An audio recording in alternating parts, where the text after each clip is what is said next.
Oi pessoal, Marcelo Serrano, analista aqui no Research do Itaú BBA, e estamos em mais um episódio do podcast Itaú Views. Antes de começar, eu deixo um convite para você que nos acompanha aqui no podcast, seguir as nossas outras plataformas. A gente tem gerado alguns conteúdos muito bacanas no Instagram, a gente disponibiliza os relatórios aqui do Research da nossa área macro no canal do Itaú Views no Telegram, e também temos a edição desse podcast em vídeo no YouTube, então convido a todos a conhecerem esses canais. Bom, no episódio de hoje a gente vai falar sobre investimentos no exterior.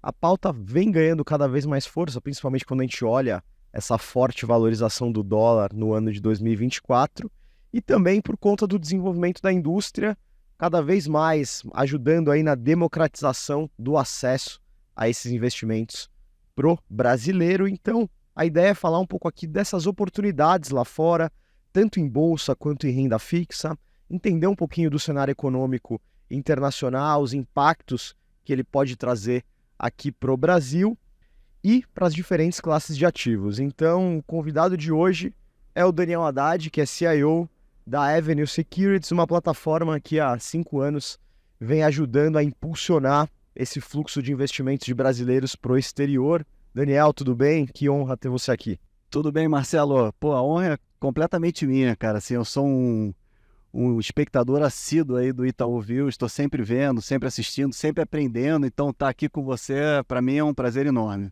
Pô, que bacana, cara. Então, para a gente começar, até aproveitando que você provavelmente está aqui em mais um desses roadshows da Avenue pelo Brasil, a gente até vinha falando um pouco disso antes de começar a gravação.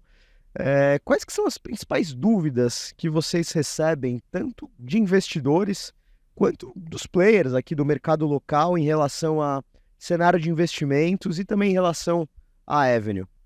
São bastante dúvidas, assim, esse lance de investir no exterior, né, ele já vem de muito tempo, né, muitas pessoas já investem no exterior há muito tempo, só que até pouco tempo atrás era um mercado muito restrito para quem tinha bolso muito fundo, né. Então, era um mercado, por exemplo, que os mínimos para você investir lá fora é de $500 mil, $1 milhão, $2 milhões, enfim. Então, é natural que quando você cria uma plataforma como a Avenue criou e lidera esse ecossistema de abrir o mercado para qualquer pessoa, é natural que surjam muitas dúvidas, né? Então, assim, das dúvidas que a gente ouve então não tem mínimo para abrir a conta lá fora? Como é que é? É muito simples. Então, é burocrático, não é burocrático? Eu vou precisar falar inglês, não vou precisar falar inglês? Dúvidas até do tipo, então se eu não declarar o imposto lá fora, eu vou parar na imigração americana, sabe assim? É curioso perceber todos esses tipos de dúvidas, até mesmo do tipo, é ilegal investir lá fora, não é? A gente ri, mas assim, é engraçado quando você bota no Google, por exemplo, offshore aparece lá, a primeira pesquisa é offshore, é ilegal, enfim. Então a gente tem visto todas essas dúvidas e como você mesmo falou, a gente tem feito um trabalho já há bastante tempo de rodar o Brasil, levando essa mensagem de que investir no exterior é uma necessidade de qualquer brasileiro, de diversificar o patrimônio, né, diversificar o portfólio, preservar o capital.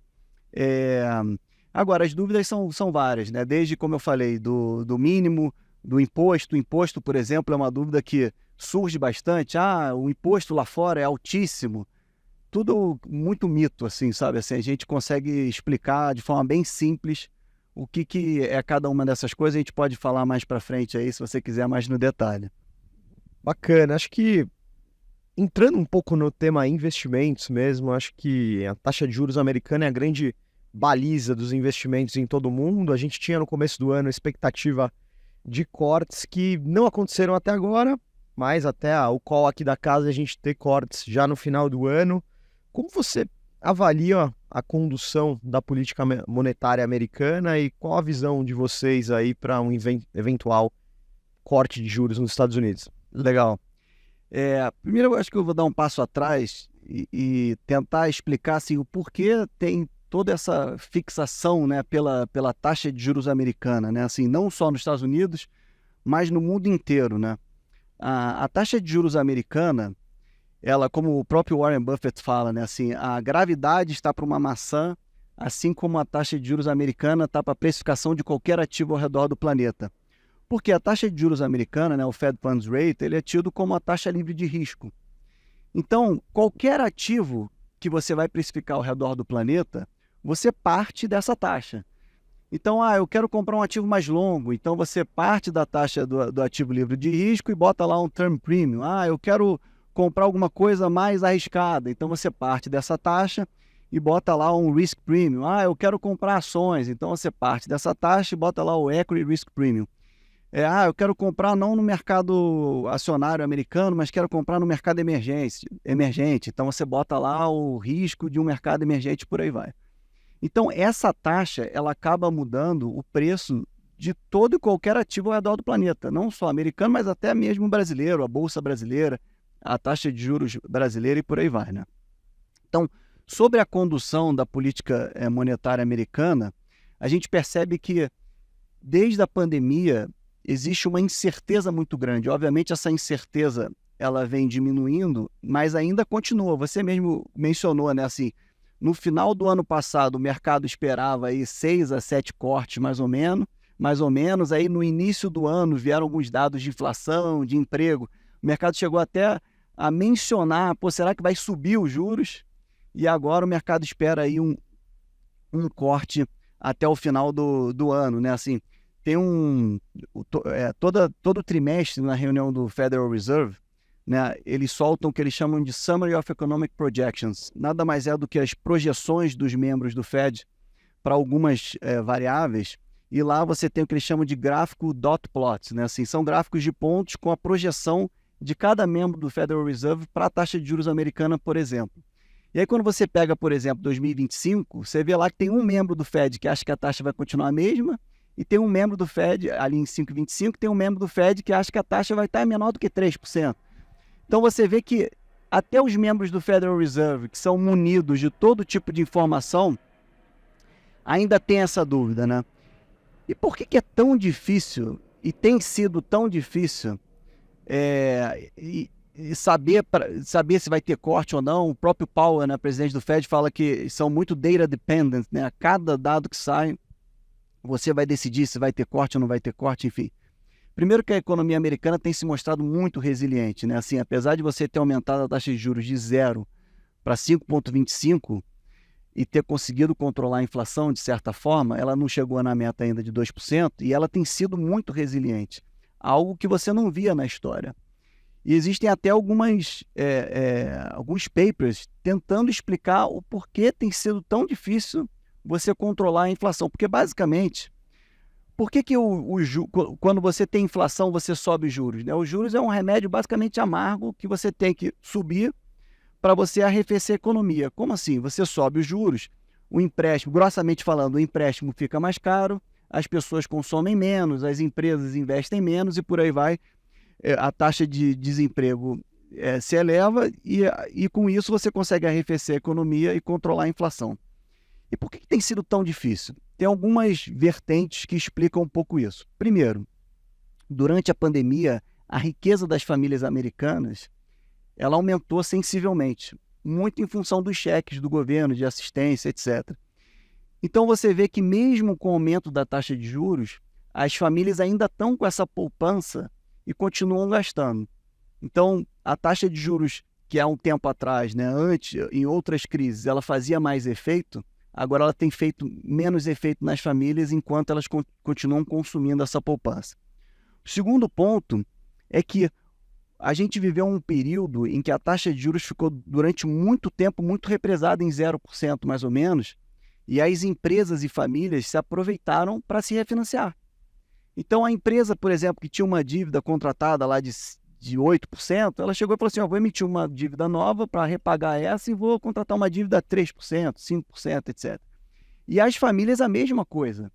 Hipoteca nos Estados Unidos, por exemplo, todo mundo aproveitou para refinanciar a hipoteca, né, o mortgage. Só para você ter uma ideia, hoje o estoque de mortgage, a taxa média de um estoque de mortgage nos Estados Unidos é abaixo de 4%. E se você for pegar um mortgage hoje nos Estados Unidos de 30 anos, essa taxa está ali em 7,5%.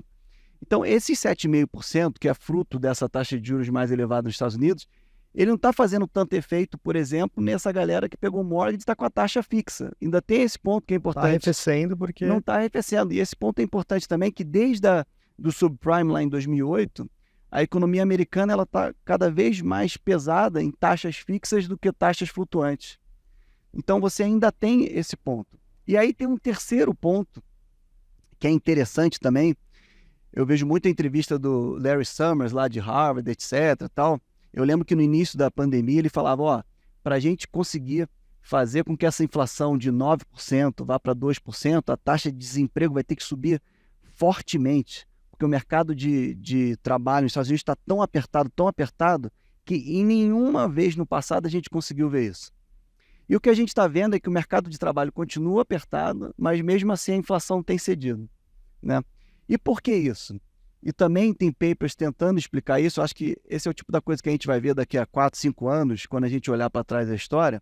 Mas tem pessoas, tem professores, inclusive, pesquisadores, que dizem que é o seguinte, que antes da pandemia, quando o mercado de trabalho estava apertado, o que isso significava? Significava que o trabalhador tinha poder de barganha em relação ao salário dele, chegava para a empresa que ele estava trabalhando e falava o seguinte, ou você aumenta meu salário em 10, 20%, ou eu vou para o concorrente. Hoje, além dessa ferramenta do salário, você tem a ferramenta do home office. Então, o trabalhador, ele não chega e fala somente o seguinte, aumenta meu salário em 10, 20%. Ele muitas vezes chega para a empresa e fala o seguinte, não precisa aumentar meu salário, mas eu quero trabalhar 5 dias de casa. Então, essa questão do home office também tem afetado a condução da política monetária. Então, você vê o quão complexo é para você perceber quando vai subir juros, quando vai descer juros, aonde que os juros vai chegar, a taxa neutra, né? Qual é a taxa que vai ficar no longo prazo, enfim. Então tem bastante complexidade aí.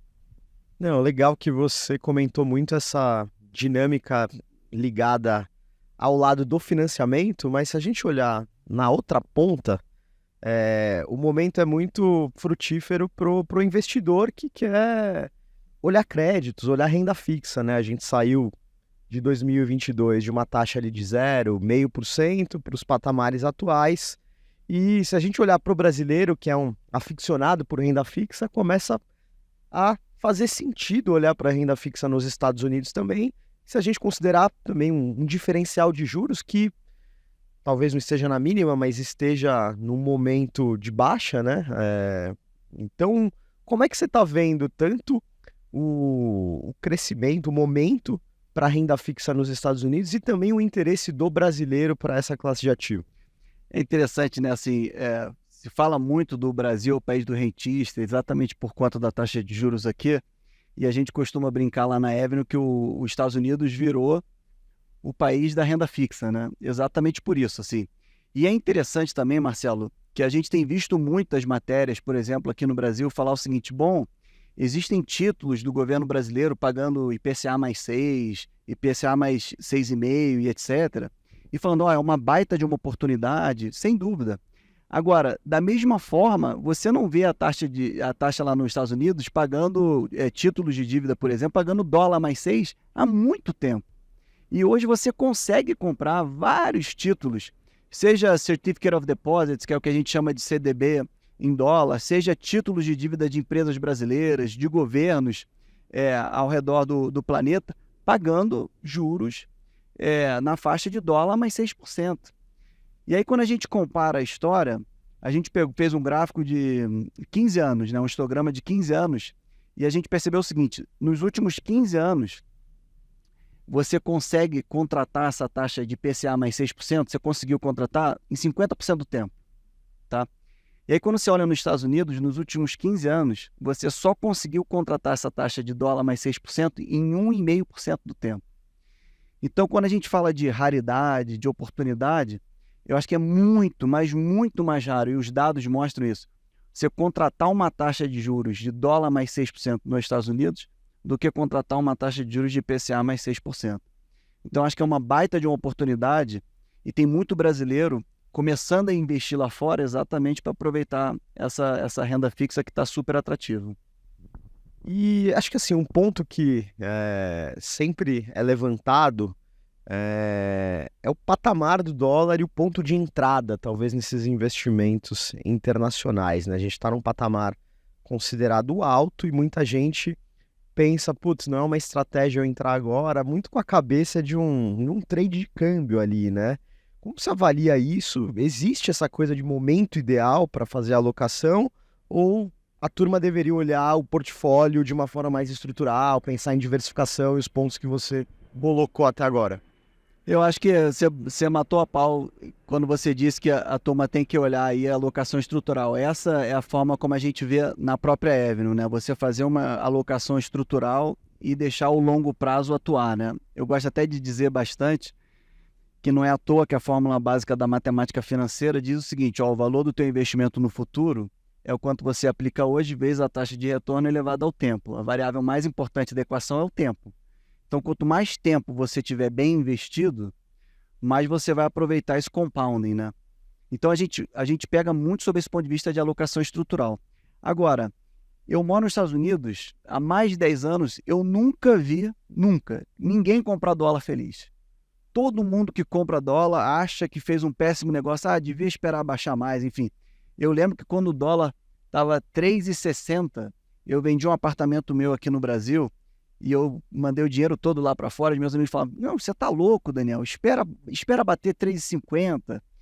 E aí, quando bateu 4,20, as pessoas falavam, não vou mandar agora não, vou esperar bater 4. Quando bateu 4,60, eu vou esperar bater 4,50. Quando bateu 5,10, vou esperar bater 5. Agora acho que bateu 5,50 aqui.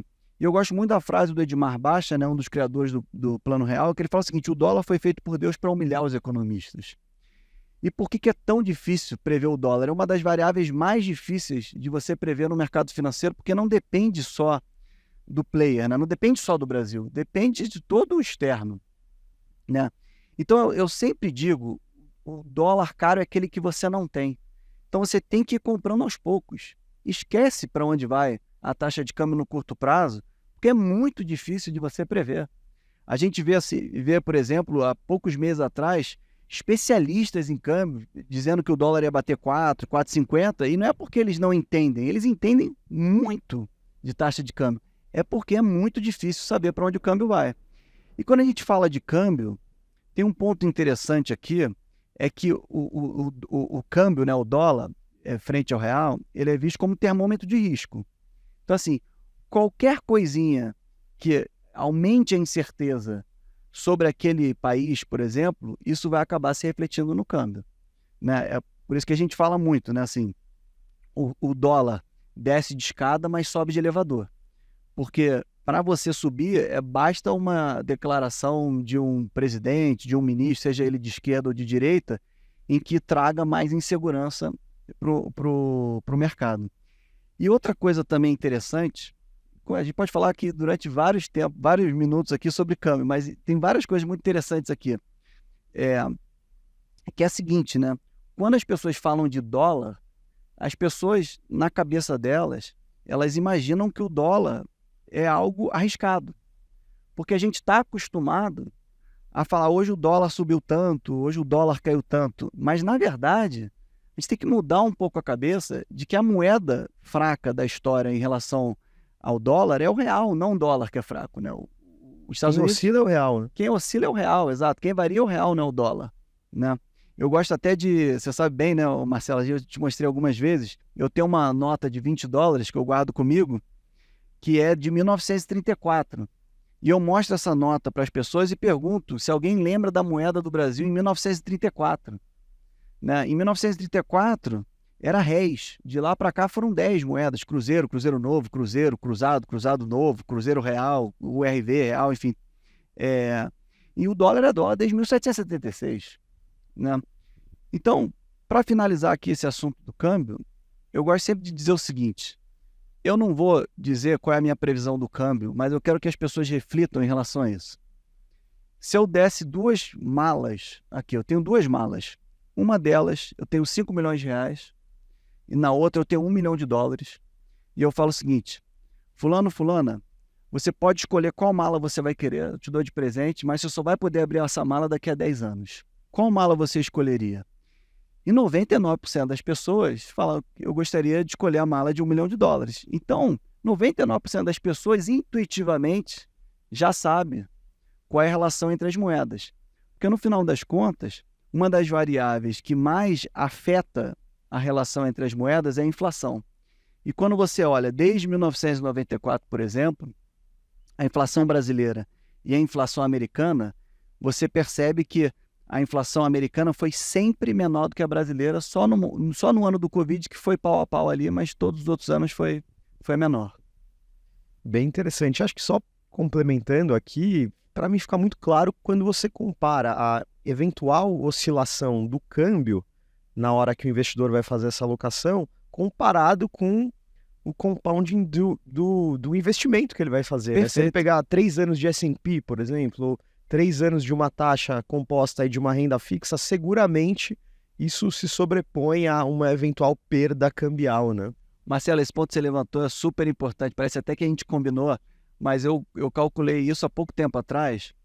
Se o brasileiro tivesse em 14 de maio de 2020, onde o dólar estava 5,96, ele tivesse botado dinheiro lá fora e comprado S&P 500, hoje ele teria mais ou menos um rendimento de 80% em reais. Se ele, ao invés de ter feito isso, você ter pego lá os seus R$1 milhão e comprado Ibovespa, ele teria um rendimento de mais ou menos 50%. Então você vê exatamente esse ponto que se levantou. Não é só sobre o câmbio, é sobre o que você vai fazer com esse dinheiro. E quando você olha as oportunidades lá fora, você vê realmente que tem muita oportunidade para você aplicar de forma segura e bem esse dinheiro, né? Obviamente, quando eu falo de segurança, você tem diversos tipos de ativo. Você tem a bolsa, que é um ativo que é mais volátil. Você tem o Treasury americano, que é um ativo mais seguro do ponto de vista de comparação. Mas isso vai ditar muito o que é o seu perfil e etc. E naquele ponto que você falou, né, de diversificar seu capital, de pegar um pedaço do seu patrimônio e investir lá fora. Perfeito. E se a gente olhar um pouco para a jornada do cliente da Avenue, assim, como tem sido esse comportamento? Existe uma faixa percentual média que a turma costuma enviar do patrimônio? Existe uma jornada aí de preferência por classe de ativos? Como é que funciona esse passo a passo? E principalmente se isso mudou, se a gente pegar 5 anos atrás, quando vocês começaram, para agora que a gente tem uma renda fixa mais atrativa, por exemplo. Perfeito. Pegando o gancho aí do final da sua pergunta, mudou bastante, né? Assim, há 5 anos atrás, a gente percebia que o brasileiro que ia investir lá fora, por ser algo novo, ele pensava no investimento lá fora muito com aquele investimento de arriscado. Eu vou deixar esse dinheiro aqui, vamos ver se vai dar certo ou não. Então, era um investimento muito mais focado em bolsa, né? E focado, inclusive, em ações mais voláteis. Hoje, quando a gente olha o investidor, ele olha para o investimento lá fora muito no sentido de preservação de capital. Então, ele continua investindo em bolsa, continua, mas num percentual menor do ponto de vista de carteira, e ele compõe a carteira muito também com renda fixa de curto prazo, renda fixa que a gente chama de aggregate, né, que é flexível, multimercado, enfim. Então, a carteira do investidor hoje, ela é muito mais diversificada sob esse ponto de vista e muito mais focada na preservação de capital. Esse é um ponto. Do ponto de vista de percentual, acho que vai muito de pessoa para pessoa, né? Desde os 10% até os 30%, por exemplo, acho que é muito do perfil da pessoa e também muito de como a pessoa usa o dinheiro, dos objetivos dela para aquele dinheiro, enfim.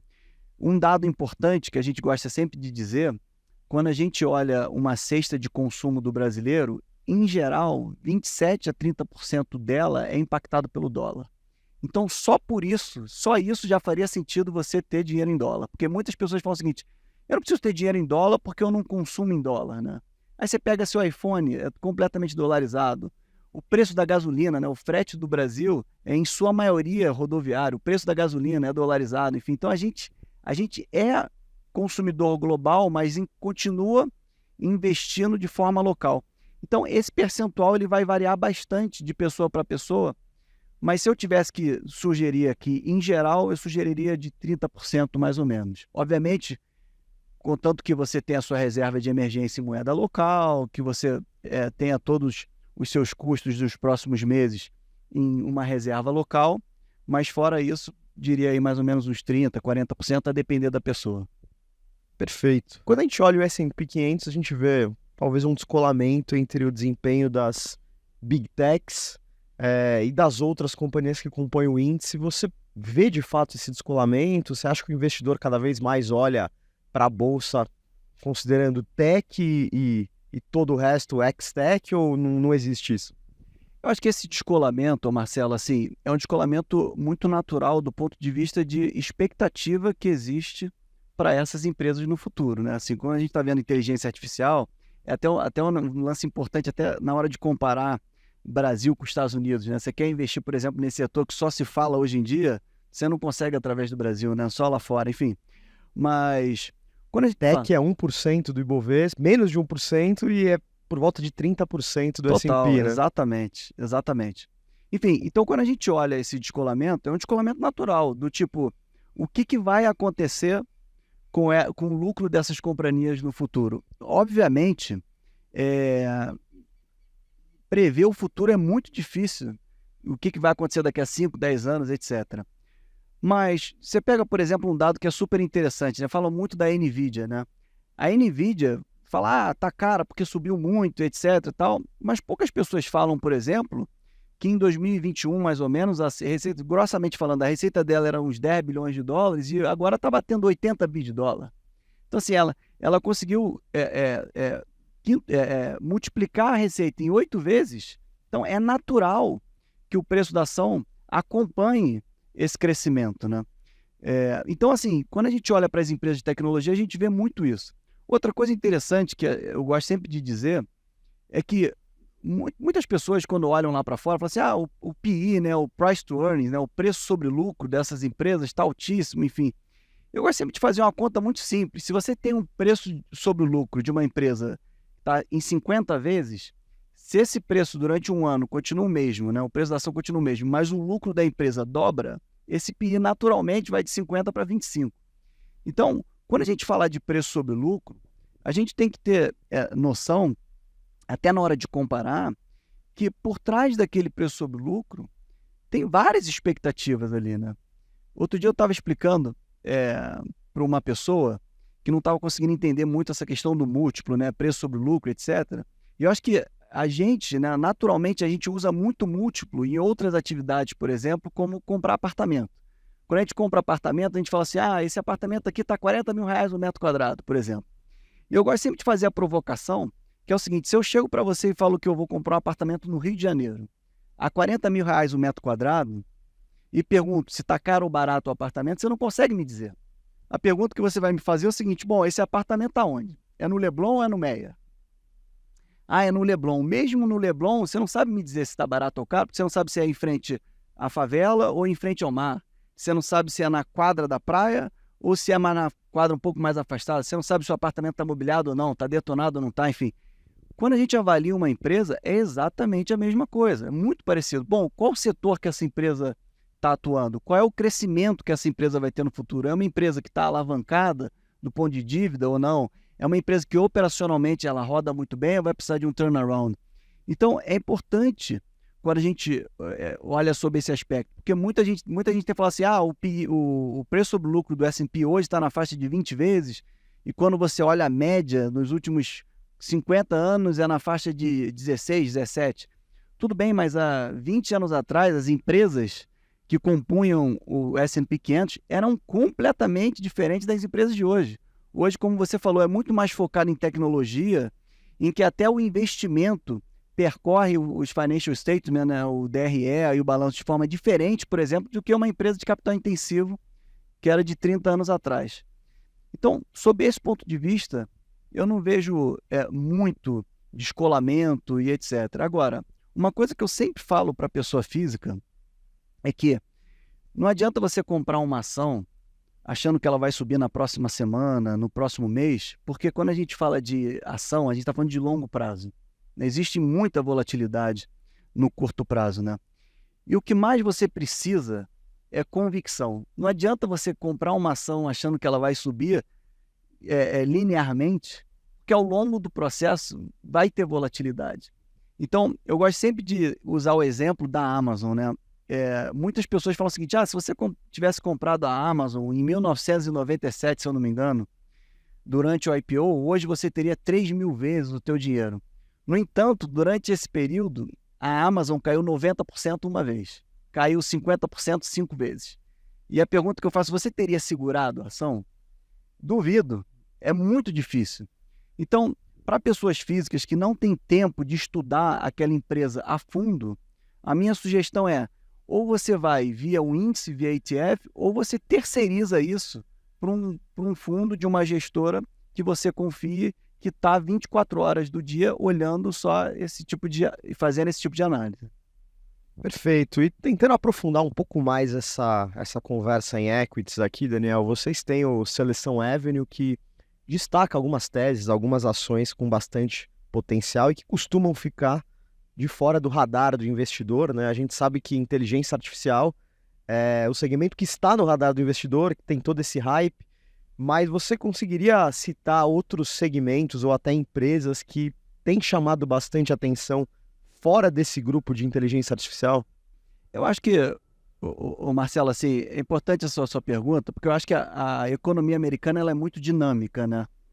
Então, eu gosto sempre de usar a questão da previsão, né, da convicção, porque é muito importante mesmo, eu sempre falo isso, assim, do investidor ter convicção naquilo, né?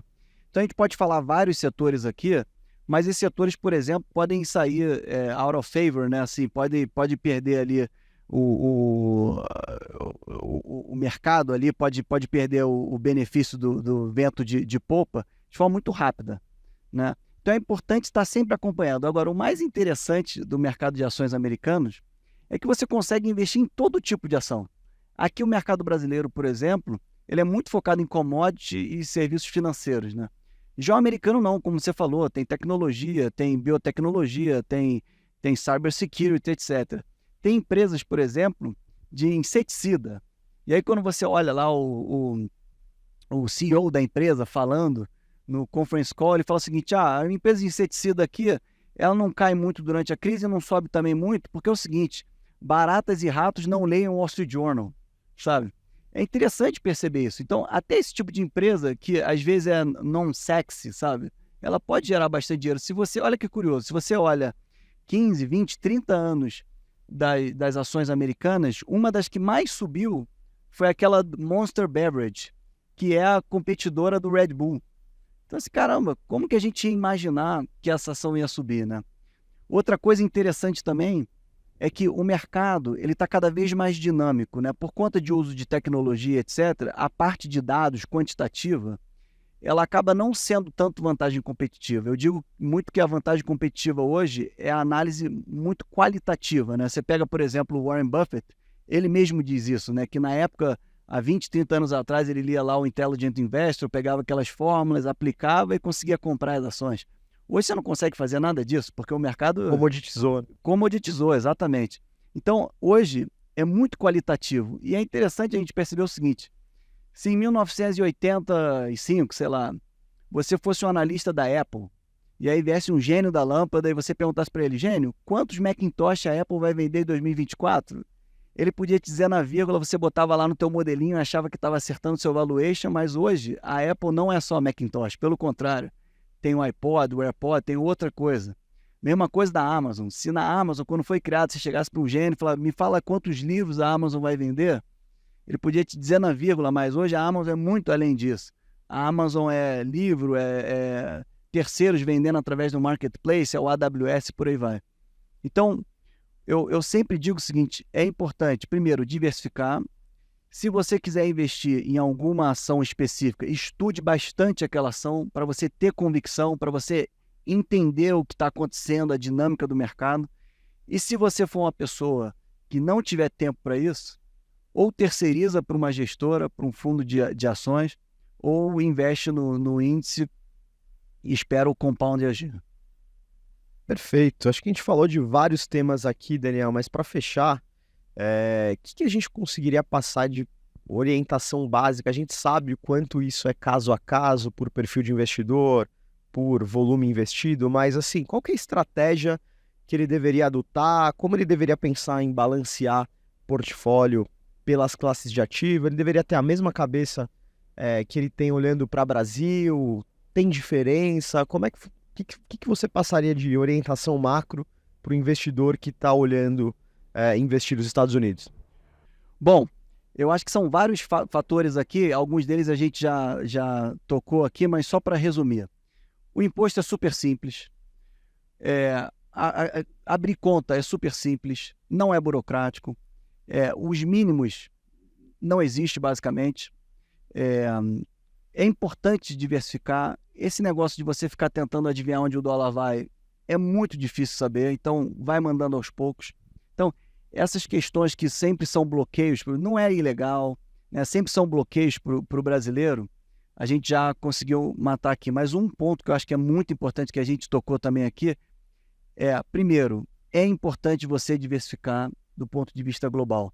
A gente aqui no Brasil, a gente acha que vou investir aqui em renda fixa, vou investir em renda variável, agro, mercado imobiliário, e eu acho que eu estou diversificado de forma ótima, quando, na verdade, todos esses ativos eles estão expostos à situação política e econômica do Brasil, né? Então, é importante você ter um percentual do teu patrimônio fora do teu país. Em 2019, por exemplo, a Bridgewater, lá do Ray Dalio, eles soltaram um relatório falando exatamente isso, que em qualquer lugar do planeta é importante você ter um percentual fora do teu país.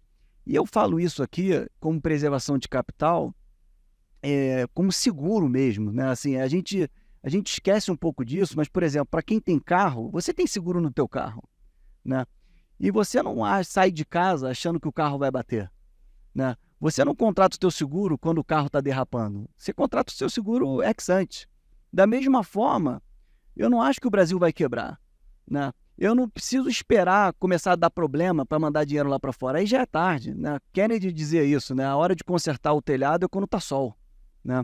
Então, essa parte da diversificação eu acho muito importante. Pegar um pedaço do teu patrimônio e investir lá fora de forma a preservar o teu capital. E uma vez fazendo isso, aí eu acho que entra muito naquela linha de quando que eu vou precisar usar esse dinheiro, qual é o meu perfil lá fora, porque a pior coisa que tem para um investidor é ele me dizer assim, eu sou um cara agressivo, eu monto a carteira agressiva para ele, o portfólio cai 0,3% num dia, ele fala, agora eu virei conservador, né? Porque ele vai ficar tradando a carteira e ele não vai aproveitar o compound. Então a gente investe muito tempo com o investidor dando essa assessoria, a gente tem bastante assessoria lá na Avenue, para tentar montar uma carteira que esteja adequada ao perfil dele, tendo um pouquinho de renda fixa de curto prazo, renda fixa flexível, tendo um pouquinho da parte de multimercado, tendo um pouquinho de global, né? Esse é um ponto também importante, né? Que toda essa inteligência de alocação em termos de classe a gente pega do banco por conta dessa parceria, o banco é sócio da Avenue, né? Então, é importante isso e deixar o compounding agir. Perfeito. Acho que a gente cobriu vários temas aqui, ficou claro um pouco desse mapa para o investidor que quer olhar oportunidades lá fora. Então, queria novamente agradecer a participação do Daniel aqui hoje no Itaú Views. Marcelo, eu que agradeço, foi um bate-papo super legal, passou até rápido, achei que fosse demorar mais, foi super legal mesmo. Muito obrigado, cara. Bacana. Te agradeço e aproveitando, vou fazer um marketing da tua videoteca. O Daniel fez um trabalho muito bacana de selecionar diversos vídeos que estão disponíveis na internet sobre investimentos lá fora, investimentos aqui, empreendedorismo, mentalidade. Tem muito conteúdo, então convido a todos a acessarem o link da videoteca no perfil dele e a gente vai deixar aqui também na descrição do episódio. Muito obrigado, muito obrigado. Valeu.